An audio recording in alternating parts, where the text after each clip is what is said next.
He's the president of finance at NYU's Stern School of Business. Welcome back. It's nice to see you. Thank you for having me. I feel like, it's becoming a bit of a broken record. I mean, we have you on. Tech stocks go up.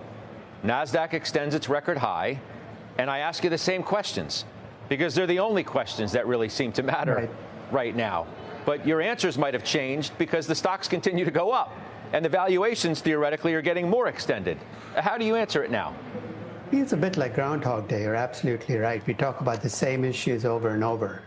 But collectively, these 7 stocks have had, it's not just the last 6 months. If you look at the last year and a half, they've added $8.8 trillion in market cap, just these 7 companies. Just to give you perspective, the second largest market in the world, China, is a market cap of $12.1 trillion. These 7 stocks alone have added more in market cap than the entire German market, the French market, the Swiss market. It's been an astonishing run. But I would also argue that before we dismiss these as risky tech companies, these are the money machines in this market. So when Jeremy Siegel talked about value stocks, I think in many ways, these have become the value stocks for investors who care about earnings and cash flows, because these are the companies that are delivering those earnings and cash flows.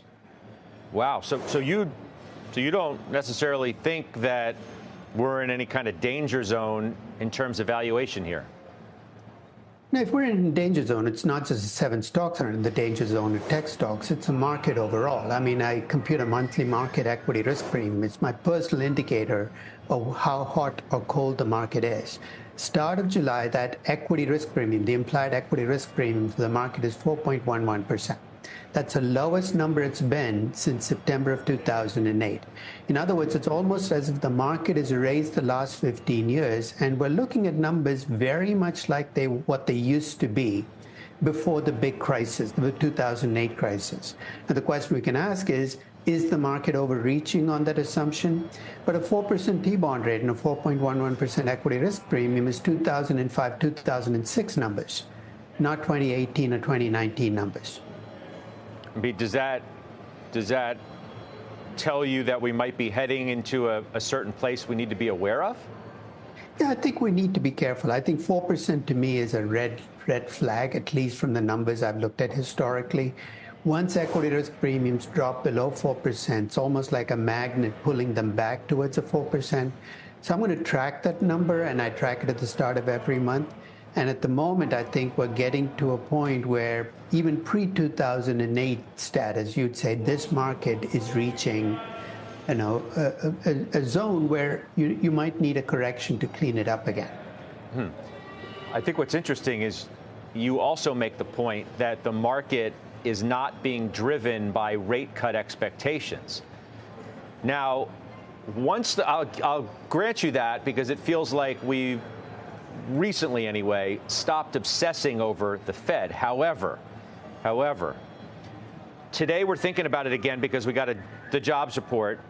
The Fed chair himself is on the Hill for 2 days next week, and we're going to have more inflation data coming down the pike in the next handful of days or so. And we're going to start thinking about rate cut expectations. And I think at this point, there's a pretty good expectation, and it shows in the market futures itself, of September, December cuts coming. So we must be pricing it in at least a little bit. Let me suggest an alternative, a narrative, which is, let's say rate cuts happen. The Fed cuts rates in September, December. But let's say U.S. Treasury rates, especially at the long end, don't change very much.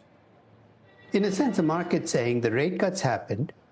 T-bill rates, the short end of the Treasuries might be affected. But my point is that the market seems to be going up in spite of rate cuts not happening. It's almost as if the market has decided there's a different narrative driving it. And I think the closer we get to November, I think the less rate cuts are going to be the issue, and more the issue is going to be what's going to happen on tariffs and taxes, which are going to be driven by what happens in the election.